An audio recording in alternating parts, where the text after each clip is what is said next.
Morning folks, Tim here. Just thought I'd just record a little something here because I'm on my way to visit a new private client today for the first time, and I'm really very excited.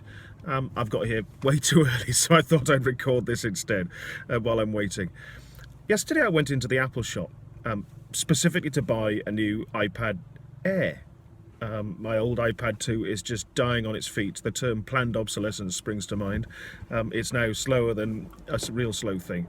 And I walked into the shop absolutely committed to spending £469 to buy the new iPad Air. I'd done my research on the Apple site. I knew exactly what I wanted, the colour I wanted.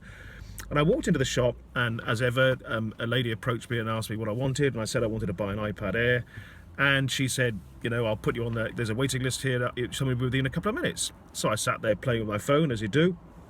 And somebody came up to me, a chap came up to me a couple of minutes later and said, "Hi, I'm so-and-so, how can I help?" And I said, "I'd like to buy an iPad Air 2. And his first response was, "Are you sure?" And he said, "You can buy one, of course, if you want." He said, "But I wouldn't if I were you," which was a little surprising because you never meet a salesperson who's almost turning down a sale. And I asked him why, and he said because next month in March, it's anticipated that Apple will be bringing out a new iPad Air. It hasn't been updated for 2 years, and they believe, and they've been told by the company, that a new iPad Air is coming out in March.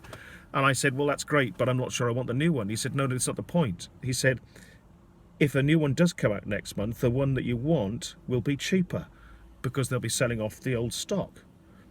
Now, how many times does a shop or a bit excuse me, or a business tell you not to buy something until next month because it'll be cheaper next month? That's why I'm in love with Apple, because they always put the customer's needs first, not themselves. Their salespeople are not on commission, they're salaried employees. Gosh, that was a cough and a half, wasn't it? And therefore, there's no interest in selling stuff. There's only selling the right stuff to the people, to the right people. And when people ask me, "Well, why, Tim, are you a bit of an Apple freak because you've got an Apple iPhone, you've got a MacBook Air, and you've got an iPad, and all your children have got iPhones?" I turn around and I say, because every time I've been into an Apple store and wanted to either buy something or needed some help, I've always, A, got what I wanted, and B, they've exceeded my expectations every single time. And that's why I love them. And that's where you need to get to in your business with your customers. They need to love you. Not just like you, but love you. Because then they'll become advocates for you. And that's what you want. You don't want customers. Customers just buy stuff at the till. You want people who love you and are advocates for you and will tell everyone else about you.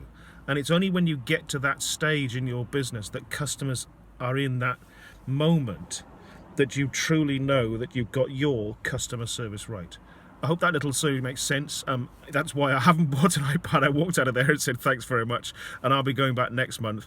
Of course, the fantastic thing was that having looked at the iPad Air and looked at the new models, I then looked at the new MacBook, or the new MacBook Air, the 12-inch model, which is absolutely fantastic, and the new MacBook Pro. So inevitably, I suspect I should go and buy something else as well. It's very clever marketing, it's very clever salesmanship, but it's actually all about just great customer service. Have a great day. I hope I'll talk to you again soon. Bye for now.